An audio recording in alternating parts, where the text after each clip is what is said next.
Thank you, Madam Clerk. Excuse me. I'd like to call the meeting to order to our council meeting on January 13th, 2022. I'll start off by reading our land acknowledgement statement. We acknowledge with respect to history, spirituality, culture of the Anishinaabe, the people of the Three Fires known as Odawa, Ojibwe, and Potawatomi nations who have inhabited this land from time immemorial.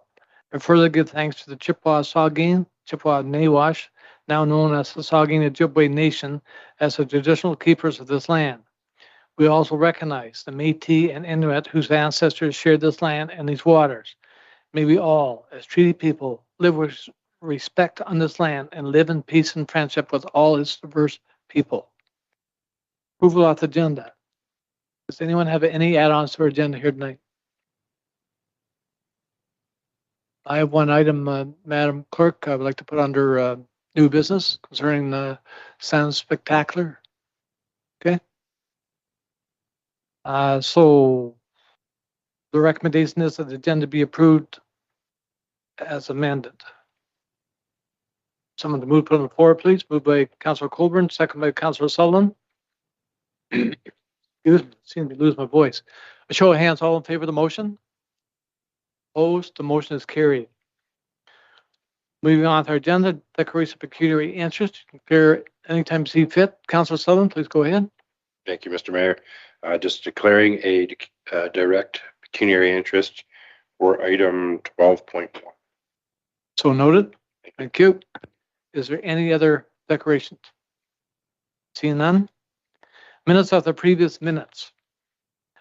The recommendation is that the minutes of the council meeting held on June 15th, 2022 be adopted.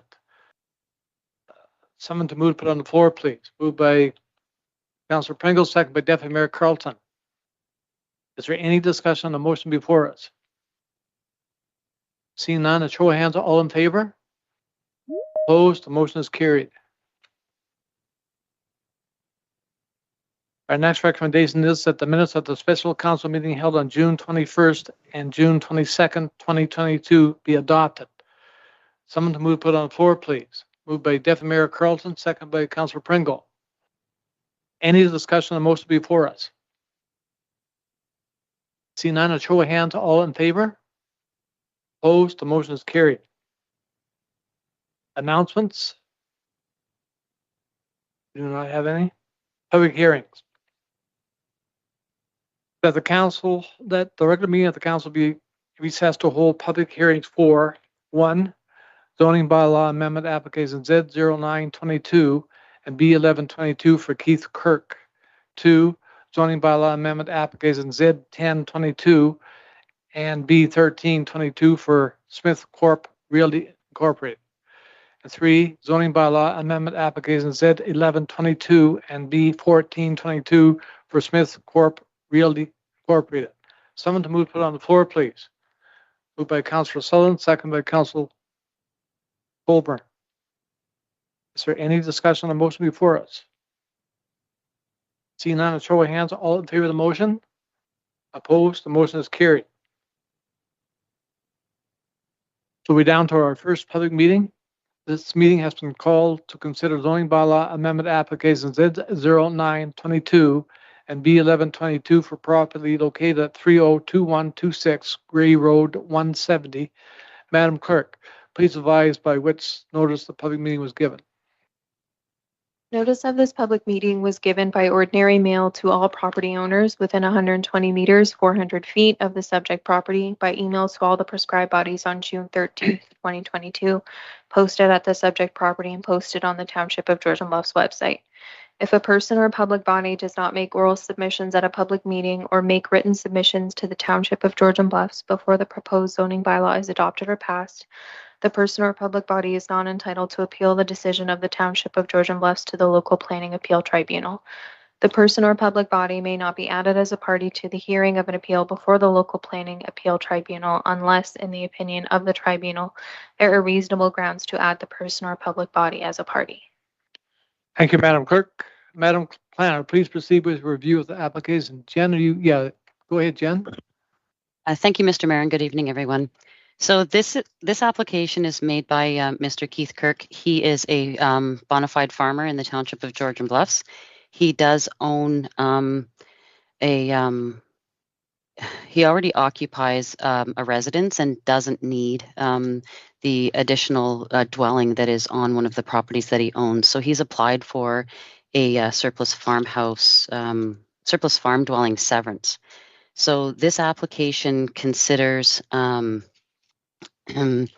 property that is located just off of Gray Road 170 and concession 2 NCD. And the application for the severance proposes to create effectively a 2-hectare lot and retain a approximately 71 hectare lot. The county official plan policy does create the provision for a surplus farm dwelling severance to occur, recognizing that farmers don't need to have multiple dwellings. So within that policy, provided that the farmer is a bona fide farmer and the severed dwelling, the lot is scoped down to be as small as possible, then the policy would support the application. So in this situation, the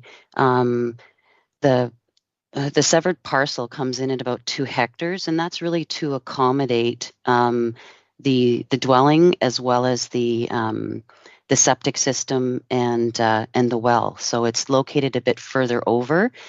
In your agenda package, there is a site plan that was provided by Cuesta Planning showing the location of the dwelling. So the reason why it may seem a bit larger at 2 hectares is simply because it needs to accommodate that dwelling. On the property, there are barns and other structures located near the dwelling. They are going to be, the application proposes to rezone those so that they can't be used for livestock. And the retained parcel will be rezoned so that it doesn't permit a residential dwelling to be built. And that's in accordance with the county plan policies as well as provincial policy. As you can see, Cuesta Planning did submit a planning justification report. The application was reviewed by the various agencies who are generally supportive of the application. There are some conditions that the agencies have recommended be included in the conditions of consent, which will be presented to the Committee of Adjustment at the next meeting. For the purposes of this public meeting that considers the zoning, township staff find that the application is generally consistent with provincial policy, county policy, and the intent of the township zoning bylaw. As I mentioned, the retained parcel would be rezoned to prohibit residential structures from being built, and then the existing structures will be zoned to prohibit livestock. So the comments that we've received so far, right? Hydro One provided comments that they have no comments or concerns at this time. Their preliminary review considers issues affecting Hydro One's high voltage facilities in corridor lands only. Bell Canada noted no concerns. The Risk Management Office, the RMO at Gray Sable Conservation Authority, noted that the property is not located within a vulnerable source protection area where significant threat policies apply, and they have no further comment on this application under the Clean Water Act. The Gray Sable Conservation Authority noted no objections to the proposed zoning bylaw amendment and consent application. They wish to be notified of any decision rendered with respect to these files, and they would like to receive a copy of any notice or decision. The County of Gray Planning and Development Department noted that the Transportation Department will require a road widening and a daylight corner, and provided the parcel the retained parcel is rezoned for no new dwelling, they have no concerns, and they do request to be notified of any decision. We didn't receive any comments from any of the surrounding property owners. The application was circulated out to residents within 120 meters of this property. The recommendation in the report that was submitted for the council's review recommended that the report be received for information. Given that the county has provided comments noting no concerns with the application, subject to the road widening, the daylight corner being added as conditions of consent, staff would recommend that that the application be approved. I will provide an updated report to the Committee of Adjustment, incorporating the county's comments at the upcoming meeting. And I noticed that Mr. Don Scott is here from Questa Planning as the agent for the application. If council has any questions, I'd be happy to answer them as well. Thank you, Madam Clerk. No members of the public registered with the clerk to provide comments in support of or in opposition to the application. Agent for the applicant, Questa Planning, Don Scott, registered to participate on behalf of the owners. Don, are you there? Any comments? I'm here. Can you hear me? Yes, we can. Yes, I'm basically in support of Jen's report and her recommendations on the rezoning. It's not out of the ordinary to apply restrictions on the land being retained to eliminate any future residential. The idea being that this is how you preserve prime agricultural land. So we have no concerns with the rezoning of the property with the provisions that Jen suggested for inclusion in the zoning bylaw. Thank you, Don. Does the committee have any questions on the application? Welcome, Councillor Thompson. Thank you, Mr. Mayor. Sorry for being late, my colleagues. Okay, I have a recommendation here that report PL 2022-36 be received for information. Someone to move, put it on the floor, please. Moved by Councillor Sullivan, second by Deputy Mayor Carlton. Is there any discussion on the motion before us? Seeing none, the show of hands, all in favor? Opposed? The motion is carried. Moving on for our next public meeting. This meeting has been called to consider zoning bylaw amendment application Z1022 B and B1322 for property located at 394 2nd Avenue Southeast. Madam Clerk, please advise the method by which notice of this public meeting was given. Notice of this public meeting was given by ordinary mail to all property owners within 120 meters, 400 feet of the subject property by email to all the prescribed bodies on June 13th, 2022, posted at the subject property and posted on the Township of Georgian Bluffs website. If a person or public body does not make oral submissions at a public meeting or make written submissions to the Township of Georgian Bluffs before the proposed zoning bylaw is adopted or passed, the person or public body is not entitled to appeal the decision of the Township of Georgian Bluffs to the local planning appeal tribunal. The person or public body may not be added as a party to the hearing of an appeal before the local planning appeal tribunal unless, in the opinion of the tribunal, there are reasonable grounds to add the person or public body as a party. Thank you, Madam Clerk. Madam Planner, please proceed with your review of the application. Jen, please go ahead. Thank you. So this application proposes effectively to separate two lots that inadvertently merged when registered in the same name. The property is located in the Creamery Hill area of Georgian Bluffs, with a portion of it fronting onto 2nd Avenue Southeast, and then the severed portion, the proposed severed portion, would be accessed off of 4th Avenue Southwest, so at the end of the cul-de-sac. The zoning amendment application proposes to reduce the minimum lot frontage for a residential R1 lot from the required 36 meters to 20.5 meters, and that would facilitate the severance of the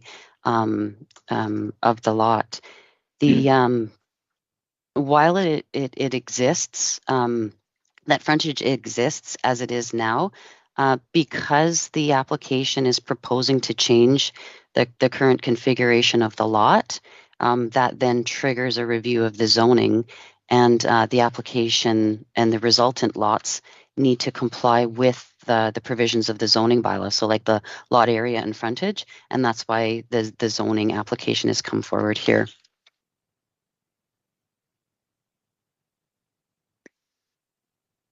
So the comments that we've received to date on this application include comments from Enbridge Gas. They note that they do have service lines running within the area, which may or may not be affected by that proposed severance. And should the proposed severance impacts the services, termination of gas services and relocation of lines may be necessary, and that would all be at the expense of the property owner. Bell Canada noted no concerns. The Risk Management Office at Grace Harbor Conservation Authority noted that the property is not located within a vulnerable source protection area where significant threat policies apply, and they have no further comment under the Clean Water Act. The City of Owen Sound has not been able to submit comments yet. I did receive a voicemail from their office noting that they were working to provide us with comments on this application.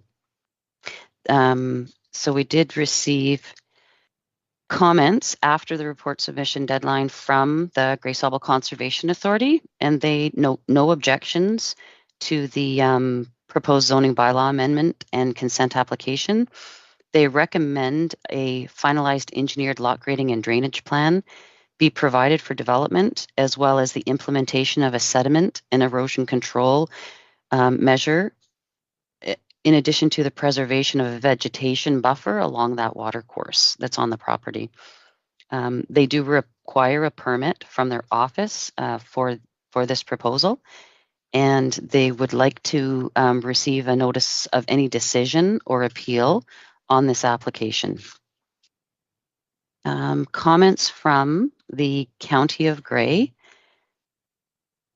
note that they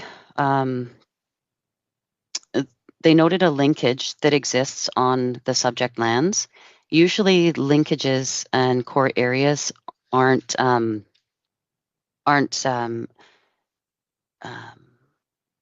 the policies that apply in the county plan don't apply when the property is located within a settlement area.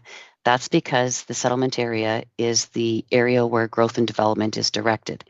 The county has provided us with a comment recommending that the linkage that appears on that property that's also associated with the water course be rezoned to environmental protection, or other protective equivalents be implemented to protect the integrity of that feature in the future. That an engineered entrance over the municipal drain be prepared and setbacks established per comments received by the Conservation Authority, and that a road widening of 5.18 meters be deeded to the county along the frontage of 2nd Avenue Southeast. In addition, the county did provide a comment that clarity be achieved from the City of Owen Sound to understand the feasibility of connecting to a municipal water service in order to permit minor infill development. If a connection is not achieved at this time, county staff would recommend that the application be refused until such time that connection to municipal water can be achieved. So given that the comments from the City of Owen Sound are outstanding at this time, the staff recommendation is to receive the report for information. I would note that we haven't received any comments from the Niagara Escarpment Commission as of yet, so I will be following up with them for those comments. So the recommendation is to accept the report for information, and Mr. Ron Davidson, who is the agent for the application, is here this evening. Oh, yeah, I'm sorry. We did receive comments from Paul and Kathleen Blender, and they live beside the property and would like to know what type of structure would be built and they're asking about the impact of the development on the escarpment and wildlife. So just in response to that, our zoning bylaw in the R1 zone does permit as of right, which means you could come with a building permit as long as your proposal complies with the zone setbacks, and you could build a detached dwelling, a semi-detached dwelling, and a duplex dwelling on a property that's zoned R1. And I'd be happy to answer any questions. Thank you. Thank you, Madam Planner. No member of the public registered with the clerk to provide comments in support of or in opposition to the application. Agent for the applicant, Ron Davis, registered to participate on behalf of the property owners. Applicant John Smith is also present. Please go ahead, Ron. Any Yes. comments? Thank you, Mr. Chair. I'll keep this very brief. And Mr. Smith, at the last second, had to back out of tonight's meeting, but I don't think there's anything that I can handle, especially since Jen's recommendation is to simply have your committee accept the report, and she'll come back later with a formal recommendation. So as Jen said, we're dealing with the zoning tonight. Next week, as the Committee of Adjustment, you'll be dealing with the severance, but the rezoning, it's really just a technicality. It's to reduce the lot frontage, but the frontage already has been reduced. It is what it is, and it's not being exacerbated by the severance. But because the lot loses its existing lot of record status, it needs to be recognized. Again, it's a technicality. With regard to the neighbor, Mr. Smith intends to sell the lot, but the house will be pushed over quite a distance to the east side of the property for two reasons. One, part of the property is within the NEC area. There's also a forested area, and there's also a hazard area, but it's a big lot. So the development will occur far away from any of the natural features of the property. We did ask the city of Owen Sound probably 8 or 9 months ago when Mr. Smith was buying the property if water was available, and they advised no. It would be nice to think they would reconsider that, because the county, as you heard through your planner, doesn't like the idea of a lot being created that's in an urban area that is not serviced with at least one municipal service. That may cause a problem, but we'll deal with that maybe in the future when we're dealing with the severance application. It's truly an infilling situation.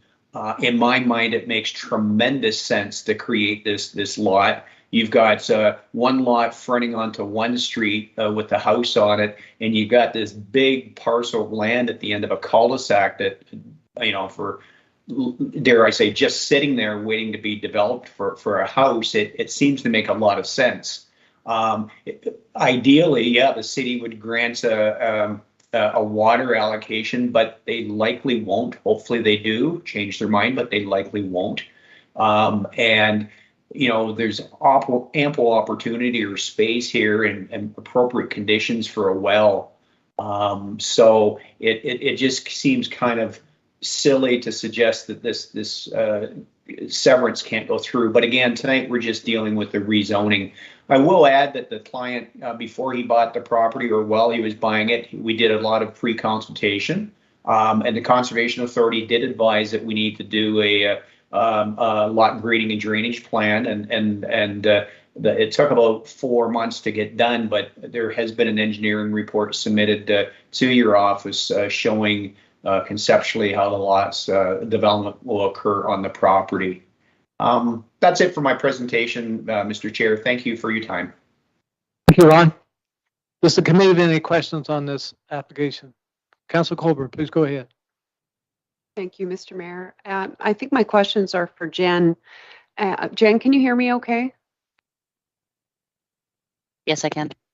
And I don't know if these questions are appropriate now when we're just looking at the zoning, or if they should be answered at a different time. The neighbor's letter, I'm not sure that those concerns were exactly addressed. The question was, will a multi-level structure be allowed? And I think your response was R1 permits, detached, semi-detached, and duplex. But I kind of get the impression from this letter that they're talking about the height of the building and if there would be any restrictions, as it wouldn't, a tall building wouldn't fit in that particular neighborhood, I wouldn't think. So that's my first question. Will I leave it at that for an answer, or do you want me to? Let Jen, please go ahead and answer that if you can. Okay, thank you, Mr. Mayor. Through you to Councillor Coburn. So in the R1 zone, the maximum height for a structure, for a residential structure is 10 meters. So whatever's proposed for that property would have to meet that maximum 10-meter height. And that's what we typically, for any of the detached residences that are built, they're generally under that height. Okay, go ahead, Councillor Coburn. Thank you, Jen. And thank you, Mr. Mayor. My second question, the letter also talks about this application coming forward to council at some point in the past, and that it was previously denied. So I wonder if you could fill us in on some of the details regarding why that might have been, or if you're aware of those circumstances. Jen, are you able to answer that? Yeah, thank you, Mr. Mayor. Through you to Councillor Coburn. The since I've been here in 12 and a half years, I have not seen an application come forward to redevelop this property or to change the zoning or to build on it. So there may have been some discussion amongst neighbors, but there has not been a formal application, or even we have had some pre-consultation on this property in within the last 2 years, but there as I mentioned, there's been no formal application. Councillor Coburn, does that answer your question? I think so, mostly. So Jen, you said nothing's come forward in the 12 years you've been here, but I imagine we have access to applications that were made previous to that. Has there been a search done? Or we're sure this hasn't been denied formally in the past then? Is that what you're saying? I have not seen anything in the property roll file. So what I can do is I can see if the clerk's department can help me search, or I'll follow up with the property owner and just see when that might have occurred, so that we can narrow it down and maybe check council minutes to see if there was an application submitted. But I have documentation back to, in my planning files, I have documentation back to 2006. And there's no file for that property. Thank you. Did that answer your question, Councillor Coburn? It does, and I have one more if I may. Go ahead. So I may be entirely incorrect, but my understanding is if a service like water runs past your property, that legally you can't be denied connection to that. Do you know if that's correct, Jen, or is that just, is that something that's gone by the wayside, or has that ever been in effect?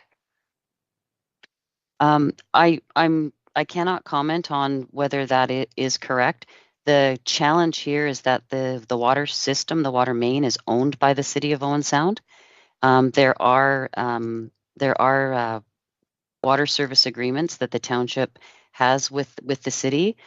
So I have talked to our operations coordinator, Brian, and we're going to look into the agreement to see what it says. It's a good question. Councillor Sutherland, please go ahead. Thank you, Mr. Mayor. Through you to Madam Planner, again, not trying to put you on the spot, Jen, but I just was very curious in the report.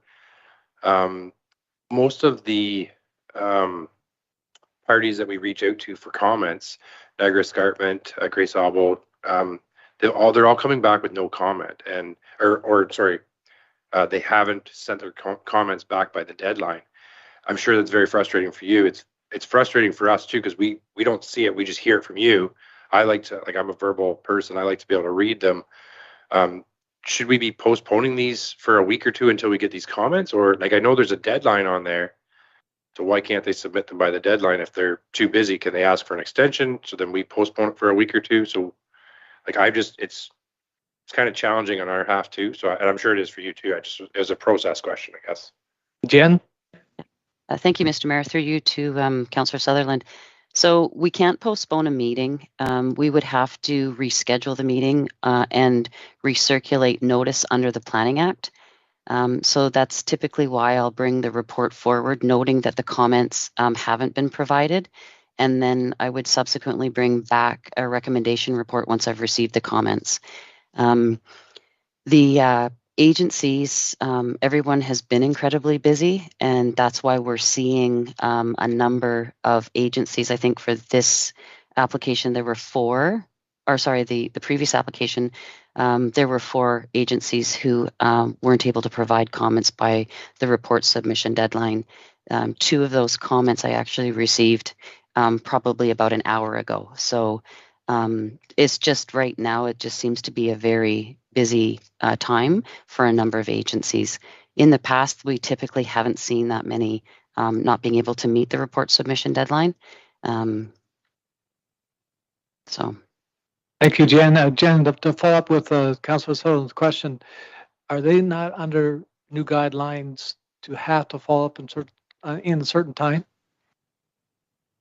The I don't believe the agencies are. The municipality is required to council is required to make a decision on an planning application on a zoning amendment within 90 days of a complete application being received. However, the agencies, I do not believe, fall under that that requirement. Thank you, Jen. Councillor Sutherland, any other questions? No? Is there any other questions from the committee? Seeing none. Welcome, Councillor Barfoot. Sorry I didn't recognize you before. The recommendation is that the report PL 2022-37 be received for information. Someone to move to put it on the floor, please. Moved by Councillor Colburn, second by Councillor Thompson. Is there any discussion on the motion before us? Seeing none, a show of hands, all in favor? Opposed? The motion is carried. Moving on for our last public meeting of the night.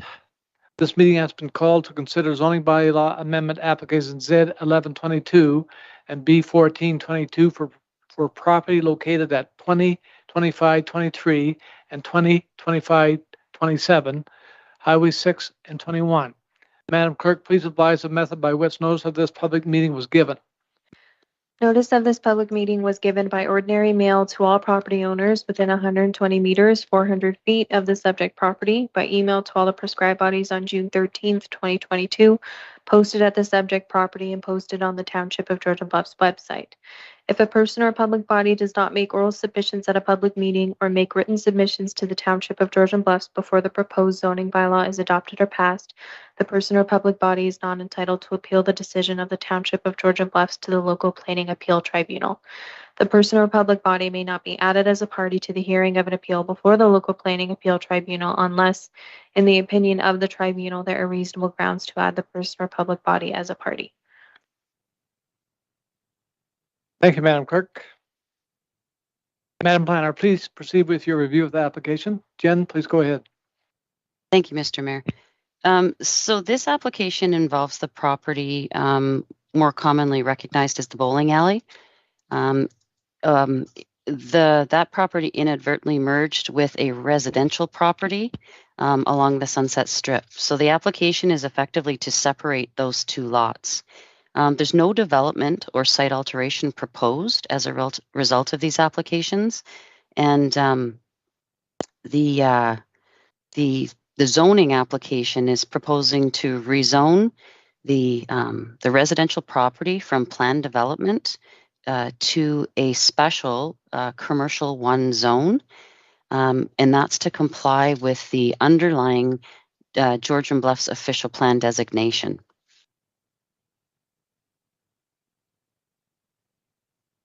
Relief is also required to recognize the lot area and frontage of that residential or of the lots as they exist right now, because they don't meet the minimum requirements for what the zoning bylaw identifies as a commercial lot.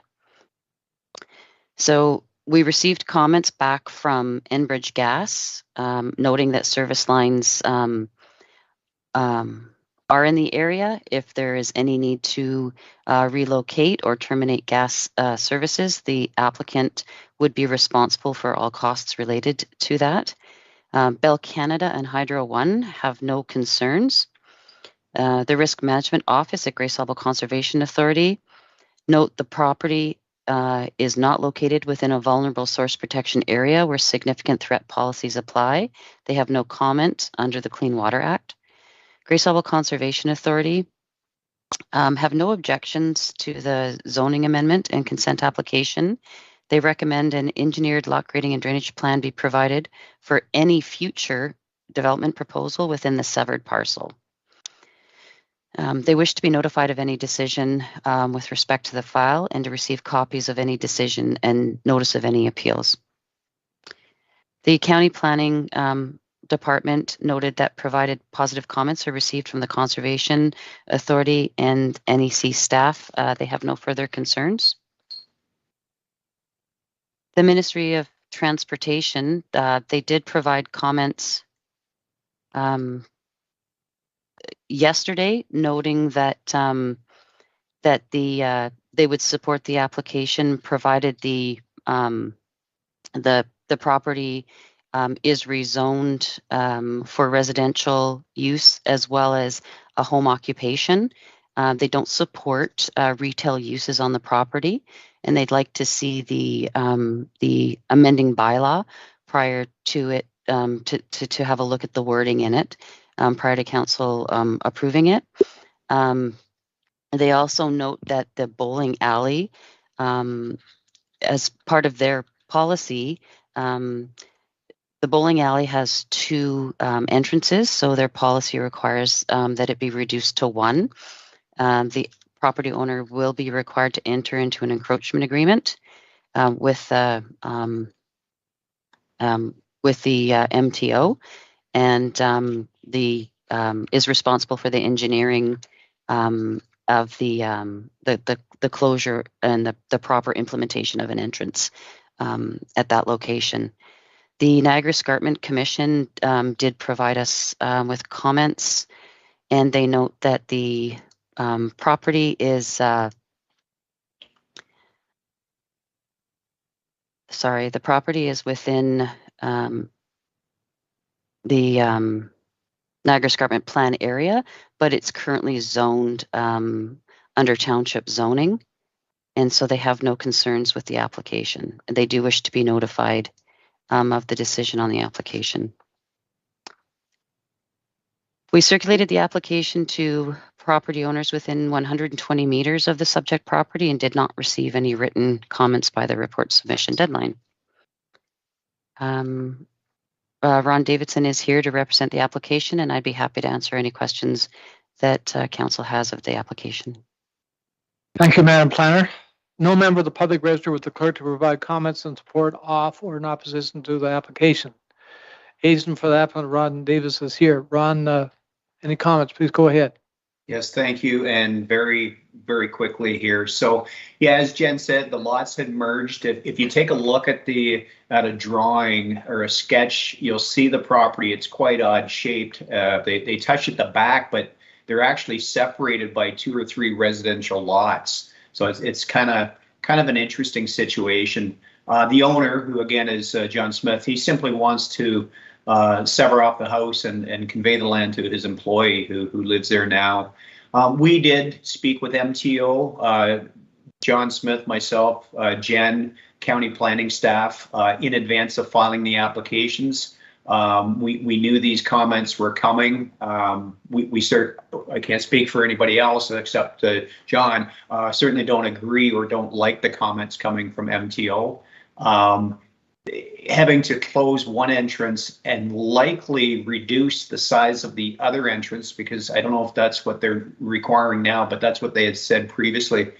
that's likely going to cost tens of thousands of dollars. And it's kind of odd because when MTO redid the road not so long ago, you know, they reconstructed those entrances, but obviously they didn't have a kick at the cat, so to speak, to require one to be closed. But now they do have a kick at the cat. I apologize to cat owners. And it's unfortunate because now it's, I mean, you can go through there. I've driven by there many times since I've known about these MTO comments, each time looking at that entrance thinking, what do we benefit from closing one and making the other smaller? There's no traffic hazard, not at all. Having said that, folks, I don't think you have a say in the matter, with all due respect. MTO is making this a condition of consent, and that's, you'll be dealing with the severance application on another day, but not sure, but you may have the proverbial gun stuck to your head to include that provision. But I guess the bottom line there is, it is unfortunate that MTO is making this requirement because it's costing money and it doesn't make sense. But that's for another day because that's dealing with the severance. Those are my comments, Mr. Chair. Thank you, Ron. Does the committee have any questions concerning the proposed application?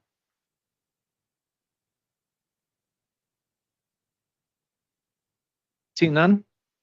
The recommendation is that the report PL 2022-38 be received for information only. Someone to move to put on the floor, please. Moved by Councillor Pringle, second by Councillor Colburn.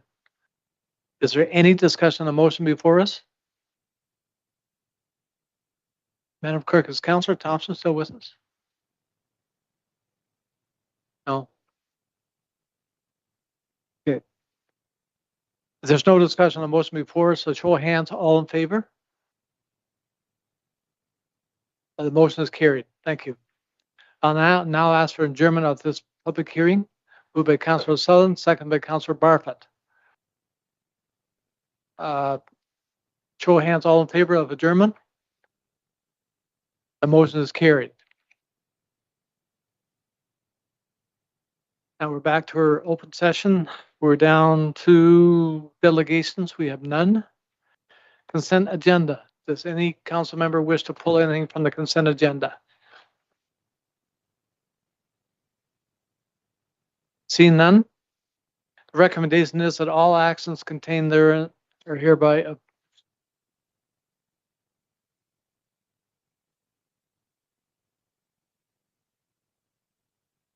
approved. No?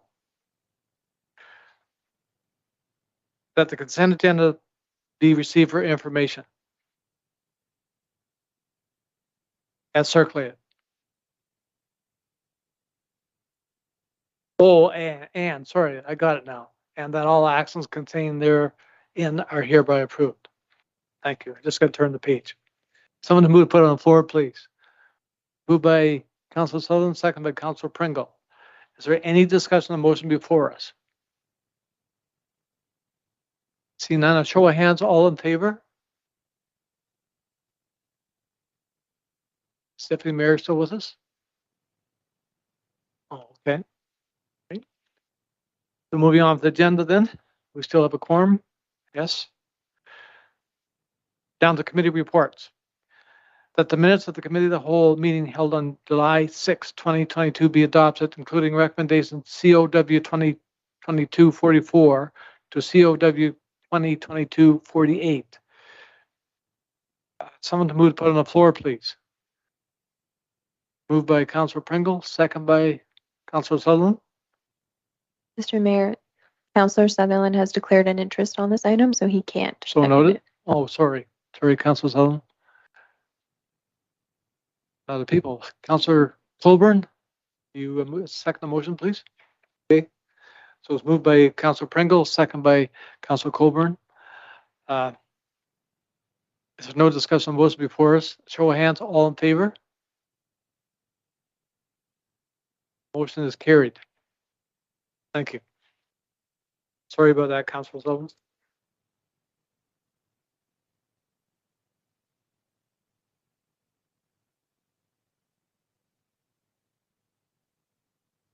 Catch up. Staff reports, we have none. Public question period. Madam Clerk, no one has, no? Okay. We're down to bylaws. zoning bylaws.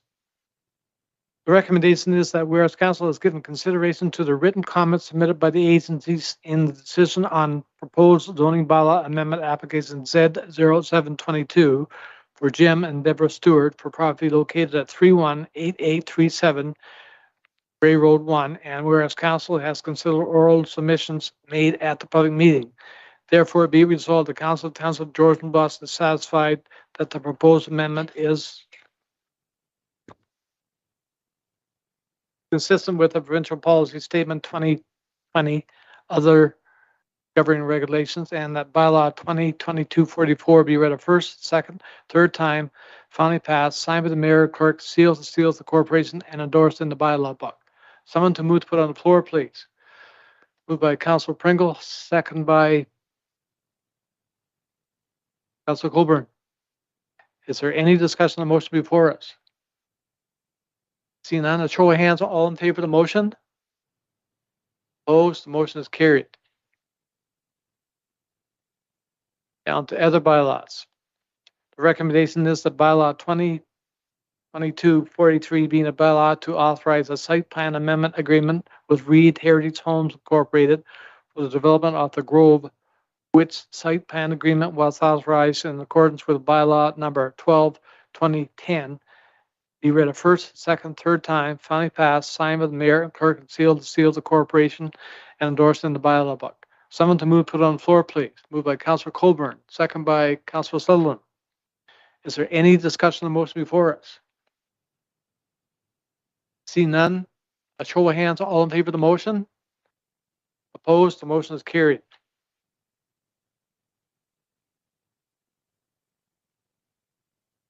On to our last bylaw. The recommendation is that bylaw 2022-42 being a bylaw to establish committee of adjustment procedures and repeal bylaw 19/2011 be read a first, second, third time, finally passed, signed by the mayor and clerk, sealed of the corporation, and endorsed in the bylaw book. Someone to move to put on the floor, please. Moved by Councilor Colburn, second by Councilor Pringle. Is there any discussion on the motion before us? Seeing none, a show of hands, all in favor? Opposed, the motion is carried. Moving on to our agenda, unfinished business, none. New business, I have one item of new business I would bring up to council. I got an invitation from Sam Spectacular asking council, staff, and better partners if they wish to participate in the running the bar at the Sam Spectacular this year, and date is August 27th, which is a Saturday night. So I'm asking council to please think about it and get back to the clerk who can attend and who cannot. That way we'll make sure I'll get an answer by Friday, if it's all possible. So unless council can give me an answer now. Councilor Pringle? I'd certainly be available to go. Thank you. Councilor Sutherland? I'll be unavailable. Unavailable. Councilor Colburn? Thank you. And Councilor Thompson? I will be available to help. Okay, thank you. Councilor Barfoot? What was the date again, Mr. Mayor? August the 27th, 7 o'clock. 7 o'clock on the 27th. I won't know until later on. That's fine, Carol. No problem. Thank And you. the invitation was open to all of staff. So if anybody would like to attend, just let me know. They seem to be very open. This is the first time in 2 years they've been able to have it, but it is open. And the question, the response I got was all the merrier. So if anyone wants to come, just please let me know. And it's not important that your name is listed either.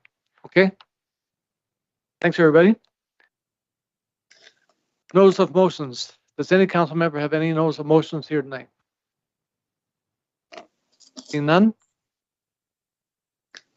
We have no closed session tonight. down to confirming bylaw. The bylaw number 2022-45 being the bylaw to confirm the proceedings of the council on January 13th, 2022, be read a first, second, third time, finally passed, signed by the mayor, clerk, and sealed with the seal of the corporation endorsed in the bylaw book. Council Colburn moved it. Second by Council Pringle. There's no discussion on the motion before us. Show of hands, all in favor of the motion. Opposed, the motion is carried. Our next regular meeting is August the 24th at 5 p.m. Madam Clerk. Thank you, Mr. Mayor. I just wanted to take this opportunity to remind council of the Indigenous cultural training that has been scheduled for this Monday, commencing at 1 o'clock. And it's here in the council chambers, Madam Clerk. You have the opportunity to do both, either virtually or in person. And I would like to attend in person. Okay. So that's it. Then I just need one more motion, a motion for adjournment. Moved by Councilor Sutherland, second by Councilor Thompson. Show of hands, all in favor. We're now adjourned. Thank you, everybody.